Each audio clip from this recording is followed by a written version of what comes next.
कहते हैं ना, जब धरती लगे फटने प्रसाद लगे बटने। वैसा ही कुछ हुआ है यूएई के साथ। एफएटीएफ की मीटिंग होने वाली है, लेकिन मीटिंग के ठीक पहले यूएई ने भारत को क्या ऑफर कर दिया, कौन सी बड़ी डील हो चुकी है, जानेंगे यूएई और भारत के बीच क्या चल रहा है। तो वहीं दूसरी तरफ कहते हैं उस्तरा लिया हुआ बंदर कभी हजामत नहीं बनाता है। अफगानिस्तान में जो तालिबान आया है, इस तालिबान ने अब मदद करने वाले चीन और भारत दोनों को बड़ा झटका दे दिया है। इतना बड़ा झटका दे दिया है कि चीन तो पछता रहा है कि उसने मदद क्यों की। चीन के लिए महासंकट शुरू हो गया है। वहीं संकेत भारत को भी मिल रहे हैं। और ये भी कहा जा रहा है कि क्या अफगानिस्तान के अंदर तालिबान ऐसा अपनी मर्जी से कर रहा है या आईएसआई के इशारे पे कर रहा है। जानेंगे क्या है मामला। इसके अलावा बहुत कुछ, आइए जानते हैं इन खबरों को विस्तार से। ये बात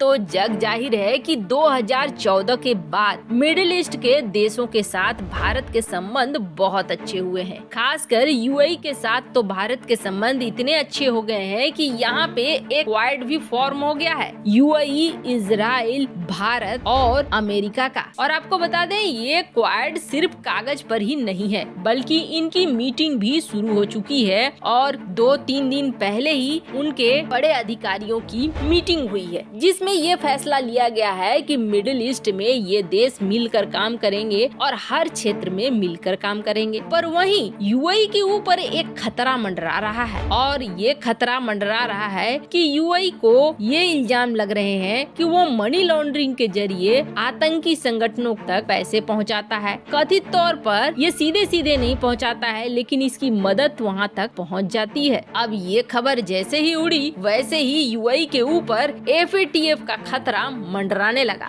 अब इस खतरे के बीच ये खबर आ रही है कि भारतीय प्राइम मिनिस्टर नरेंद्र मोदी और यूएई के जो काउंटर पार्ट है, यानी वहाँ के राजा या प्रिंस, वो दोनों मिलने वाले हैं 18 और 19 फरवरी को, और ये ऑनलाइन मीटिंग होने वाली है। इस ऑनलाइन मीटिंग के जरिए एक पार्टनरशिप एग्रीमेंट साइन होगा, जिसका नाम है सेपा। और ये सेपा के जरिए क्या होगा, भारत और यूएई के बीच फ्री ट्रेड एग्रीमेंट साइन हो जाएगा और ये 8 सालों के लिए ट्रेड पार्टनर बन जाएगा। वैसे आपको बता दें, पिछले साल भारत और यूएई के बीच जो व्यापार था वो 43 बिलियन डॉलर का था। कहा जा रहा है कि 3 से 4 महीने के अंदर भारत और यूएई के बीच पूरी रूपरेखा ही बदल जाएगी। हालांकि ये बेहद जरूरी भी है। इसलिए जरूरी है कि मिडिल ईस्ट में अगर फ्री ट्रेड एग्रीमेंट साइन होता है तो चीन के दबाव में भारत खड़ा हो पाएगा और भारत अपनी अर्थव्यवस्था को और भी ज्यादा मजबूत कर पाएगा। वैसे आपको बता दें, दोनों ही देश डिफेंस, सिक्योरिटी, साइबर सिक्योरिटी,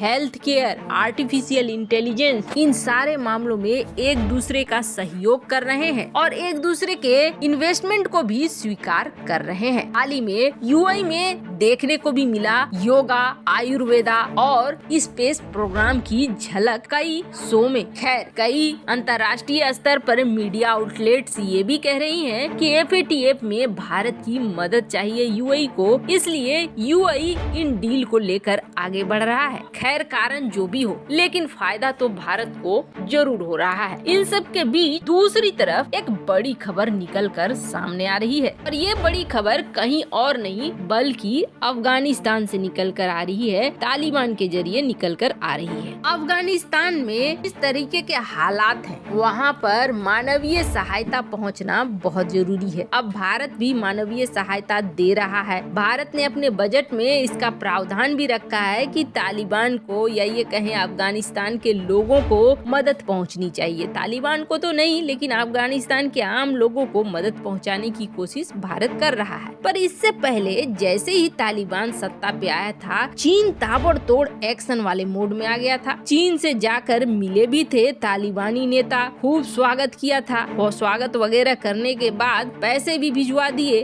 और तालिबान के सपोर्ट में भी दिखने लगा चीन। बात यहीं तक नहीं रुकी, अचानक से ये देखा गया कि बगराम एयरबेस पर चीनी फाइटर जेट उतर रहे हैं और चीन के अधिकारी उतर रहे हैं, बगराम एयरबेस की छानबीन कर रहे हैं, देख रहे हैं कि इस एयरबेस का इस्तेमाल कैसे भारत के खिलाफ किया जा सकता है, कैसे इसे हम टेक ओवर करें। चीन ने बड़े बड़े सपने पाल लिए, लेकिन चीन और पाकिस्तान में थोड़ा अंतर है। पाकिस्तान बिल्कुल बेफिक्र होकर यही सोचता है कि जो उसने सपने देखे हैं वो सपने पूरे हो जाएंगे, लेकिन चीन थोड़ा झिझक कर चलता है। फिर भी अफगानिस्तान मामले में चीन बेवकूफ बन गया। चीन ने $1 मिलियन के मदद तो पहुंचा दिए, पर हुआ क्या कि जो चीन का इलाका है, जो सटता हुआ इलाका है अफगानिस्तान से, वहां पर धीरे धीरे जमा होने लगे तालिबान के वो लड़ाके जिसे तालिबान आत्मघाती दस्ते का रूप दे रखा है। और ये आत्मघाती दस्ता अब धीरे धीरे कथित तौर पर ट्रेनिंग देने लगे सिंजियांग के उन उइगर मुसलमानों को जो विरोध में खड़े हैं सरकार के। यहाँ पर समस्या खड़ी हो गई। अब इसे एक ब्लैकमेल की तरह इस्तेमाल करने लगा तालिबान कि आप हमारी मदद करो, अगर आप हमारी मदद नहीं करोगे तो हम यहाँ से आत्मघाती दस्ते को भेजना शुरू कर देंगे। चीन को ये चीज समझ में आ गई। अब चीन ने आग अलापना शुरू किया कि आतंक सही नहीं होता है। अब तो कथित तौर पर चीन जो सहायता भेज रहा था उस पर भी धीरे धीरे रोक लगा रहा है। चीन को अब ये टेंशन होने लगी है कि इन्हें खिला पिला कर कहीं अपने ही खिलाफ तो खड़ा नहीं कर रहा है चीन, और चीन को ऐसा लगना भी शुरू हो चुका है। खैर, ये तो रही चीन की बात। वहीं भारत को भी एक बड़ा धोखा अब तालिबान से मिल रहा है। भारत लगातार मानवीय सहायता भेज रहा है। 50,000 टन गेहूं भेजने की भी बात हो गई है, दवाइयाँ वगैरह भी पहुँचाई जा रही है। एक तरफ तो तालिबान ये कहता है कि ठीक है, हम धन्यवाद करते हैं, भारत हमारा बढ़िया पड़ोसी है, बहुत अच्छा है, लेकिन वहीं जो तापी गैस पाइपलाइन प्रोजेक्ट है जो कि अफगानिस्तान से पाकिस्तान और पाकिस्तान से भारत में आने की बात है, इस गैस पाइपलाइन प्रोजेक्ट की रक्षा करने के लिए तालिबान ने एक यूनिट बनाई है और उस यूनिट का नाम दे दिया है पानीपत। जबकि पानीपत के साथ कई तरह के सेंटिमेंट्स जुड़े हुए हैं। पानीपत की तीसरी लड़ाई बहुत भयानक हुई थी और जिसमें भारतीय मराठा राजाओं को पराजय भी मिली थी और बहुत आतंक मचाया गया था। इस यूनिट का नाम ये देना एक अजीब सा साउंड कर रहा है और ऐसा लग रहा है जैसे भारत को पानीपत की याद दिला रही है ये यूनिट। कहा तो ये भी जा रहा है कि ये कारिस्तानी ISI की है, यानी पाकिस्तानी जासूसी एजेंसी जो अफगानिस्तान में सक्रिय है, उसने ये सजेस्ट किया है कि ये नाम दो ताकि तालिबान और भारत के बीच कटुता और भी ज्यादा बढ़े। लेकिन जो भी हो, फैसला तो तालिबान का है कि तालिबान ने इसका नाम पानीपत दिया। खैर, इस मुद्दे को लेकर अभी तक भारत की तरफ से विरोध तो नहीं जताया गया है। अब आगे देखिए कोई विरोध सामने आता है या नहीं आता है। वैसे आपको क्या लगता है, क्या अफगानिस्तान को मानवीय सहायता देना भारत को जारी रखना चाहिए? कमेंट कर अपनी राय जरूर बताएं। जल्द मिलते हैं अगले वीडियो में नई खबर के साथ।